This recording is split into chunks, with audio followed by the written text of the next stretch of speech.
I had been in India with Neem Karoli Baba and Ramdas.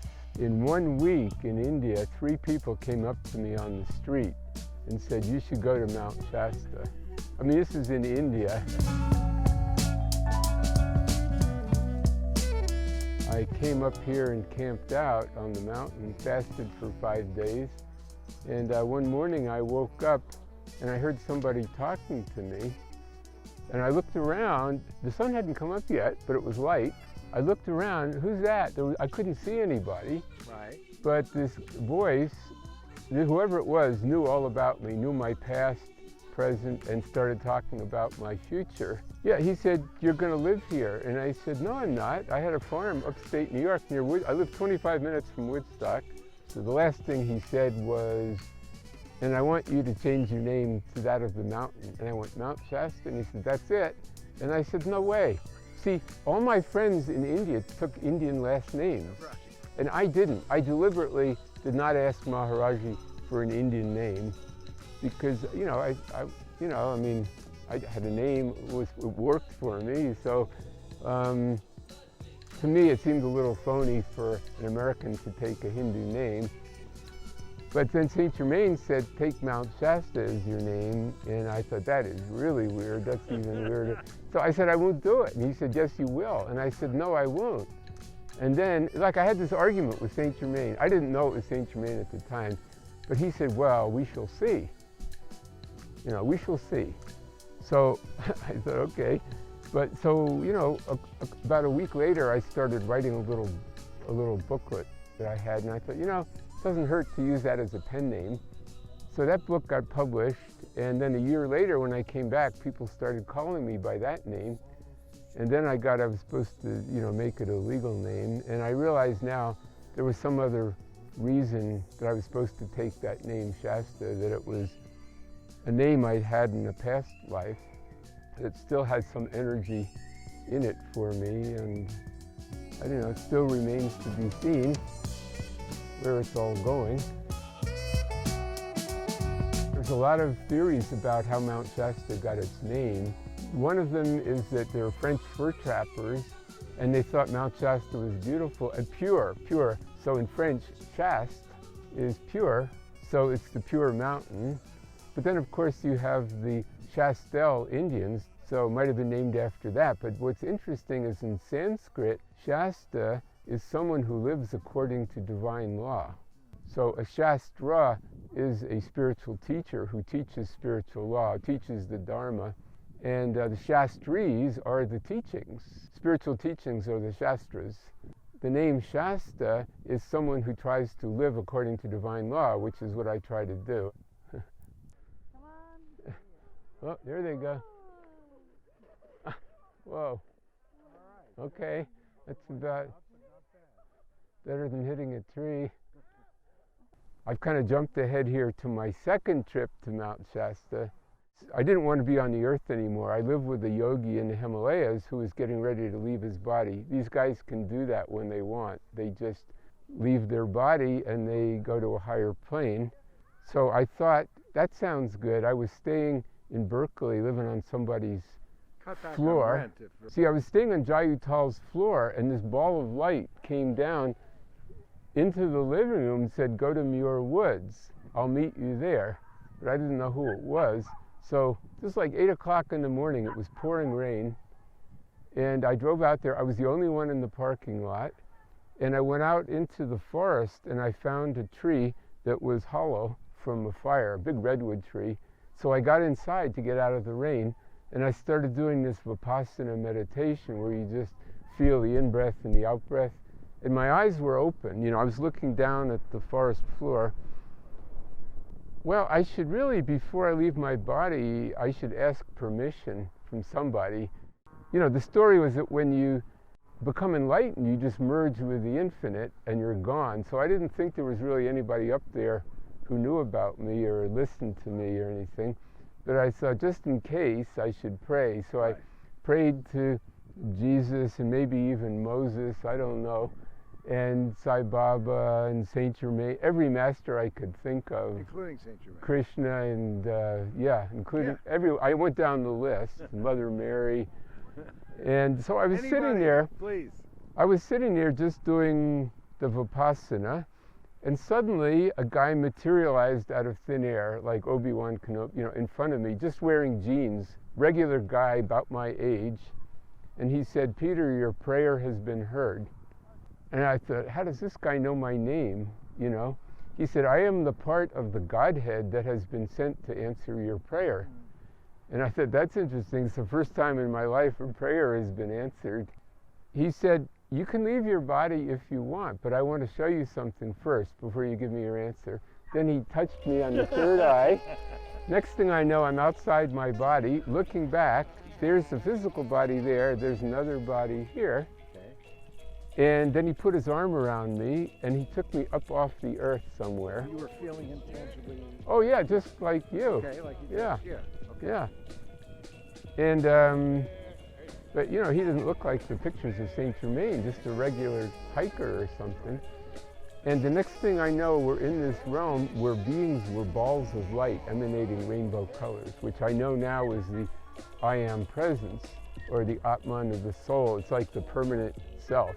It was just, and these beings were like in a state of bliss, emanating like they were balls of light, like about that big, emanating beautiful rainbow colors. And the bliss was overwhelming. And I said, this is it. This is where I want to stay. No artwork can really do it justice. Different artists have portrayed it differently. So it shows the higher self, and then this would be like your Christ self, or like your higher mental body, and then the human self. He kind of smiled, and then I heard crying coming from someplace, and the crying got louder and louder, and it really became unbearable. And I looked around to see where it was coming from, and I saw the earth below me. He said, "That is the suffering of humanity." And I said, "I can't leave. I want to go back and help people." And he smiled. He said, "You made the right choice."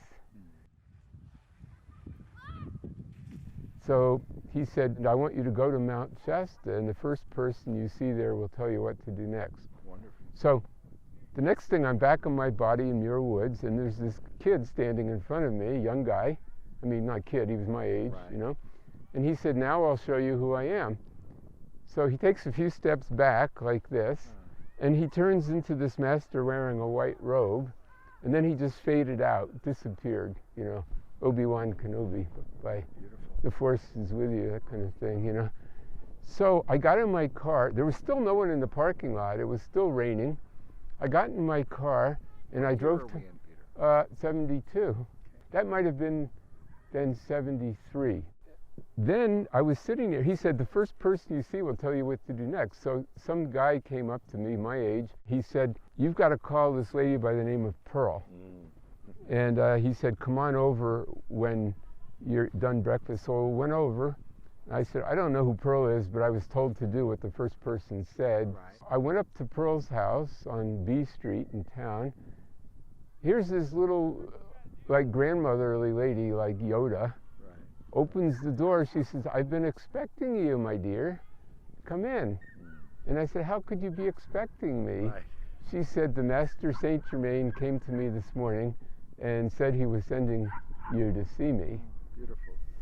Here's my teacher, Pearl. That's in her garden. She loved sunflowers, obviously. And here's a picture of me with Pearl at Bernie Falls. Here I am on my farm after, that's probably 1972. After I came back from India. I lived off the land pretty much. Oh, here's me with Ram Dass. That's me there. Well, that's the whole group I was with in India. I'm not in that photo. They said, we're taking photo now, and I said, that's an ego trip. I don't want any part of it. So now I kick myself that I did. I was like in my room around the corner, So. And there's another picture of Saint Germain. And, oh, that's strange. Where is that? I have a much better picture someplace. Oh, okay, I found it. That's how I used to see Saint Germain on the etheric plane. That's more his light body appearance. She said, what do you think brought you here? Right, And I right, said, well, right. this guy appeared in front of me, she said, well, who do you think that was? And of course, the picture of Saint Germain was on, behind her it back. was that Yeah, guy. all right.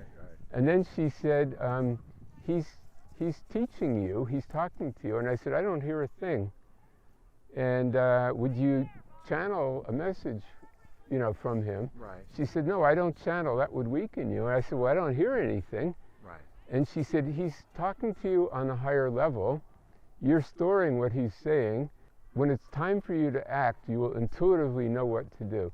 You're supposed to learn to get your guidance from your own heart, your own intuition, you know, not from messages from other people.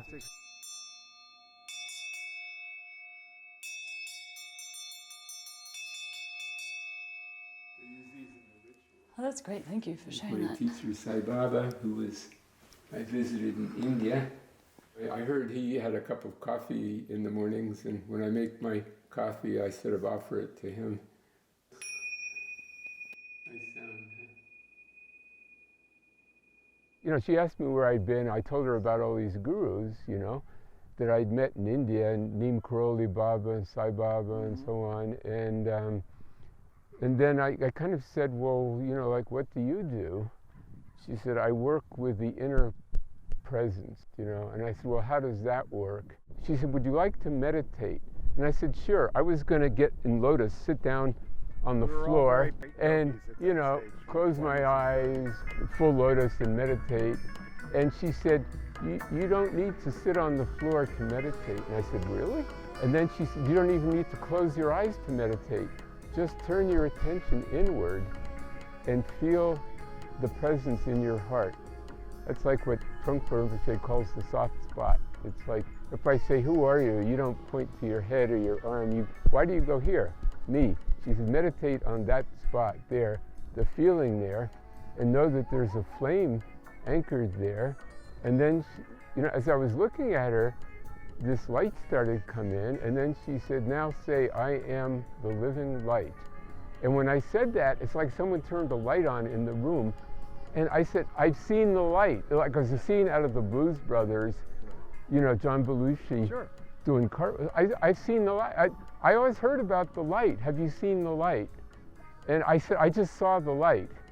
And she said, whatever you say after I am is what you create. So you say, I am the light, you see light. If I am health, I am abundance, I am bringing to me everything that I need. And then you just, everything after I am is what you create. So, you know, better to say positive things than negative things, you know. So that was the essence of her teachings. And I thought all those gurus I met in India that could precipitate things, work miracles, you know, walk on water or whatever, not one of them taught me this. Even Neem Karoli Baba, I sat at his feet on and off for 6 months. He never taught me this, you know.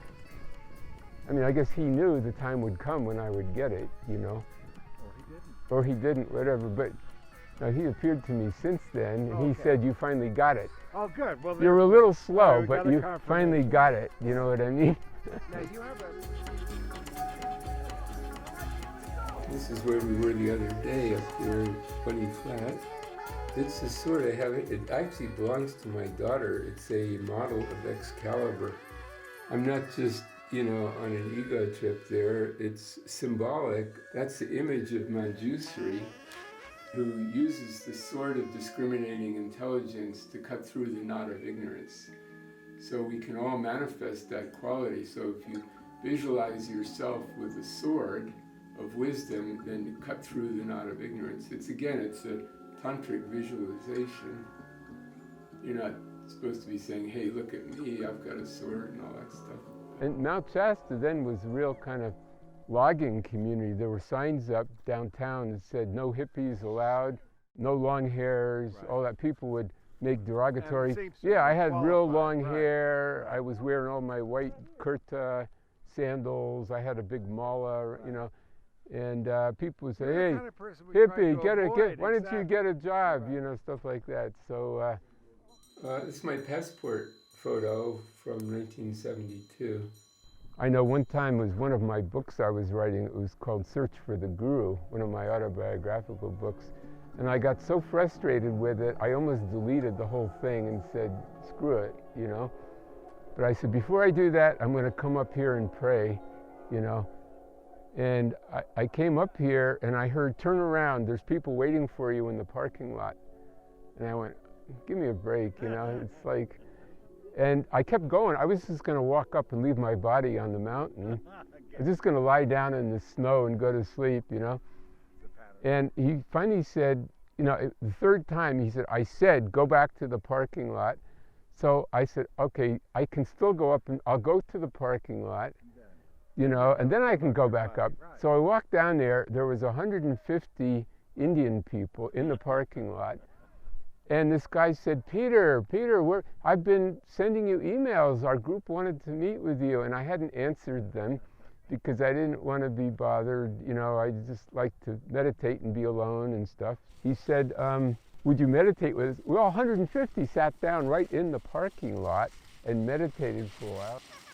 People think the masters are all serious, and especially those pictures of El Morya and Kutumi, they look like real serious. I mean, they have a great sense of humor and they laugh. They like to laugh and they appreciate our humor. And so Saint Germain, I was getting the title of my new book was supposed to be It Is What It Is, but I kept having doubts about that wasn't serious enough. You know, it's a collection of short stories and some of them are humorous, but so I kept, every day I'd sit down to write, I'd come up with a new title for the book. But it was coming down, it was all finished, I was editing, and I still wasn't sure about the title. So I'm walking out of the patio at Seven Suns. This guy walks by me, and he turns and looks back at me, says, it is what it is, and then he turns, walks away, and disappeared into thin air. That was Saint Germain. So, okay, the book is It Is What It Is, you know.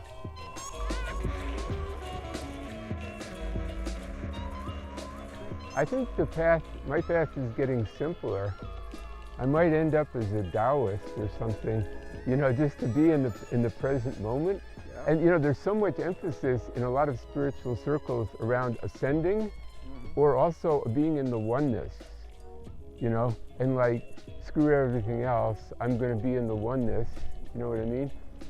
But I think what we're learning really is to be here, you know, to be present in a sense like Ram Dass's thing, be here now, is becoming more and more my, you know, what I live by. Yeah. That like we climb the mountain, you know, and the goal is to like get to the top. That's where everyone sees the spiritual path as we want to get to the summit. But then you get close to the summit and it says, now go back down. You're here to help people. The people are not up on top of the mountain. They're in the village, you know. So it's to hang out with people. Yeah.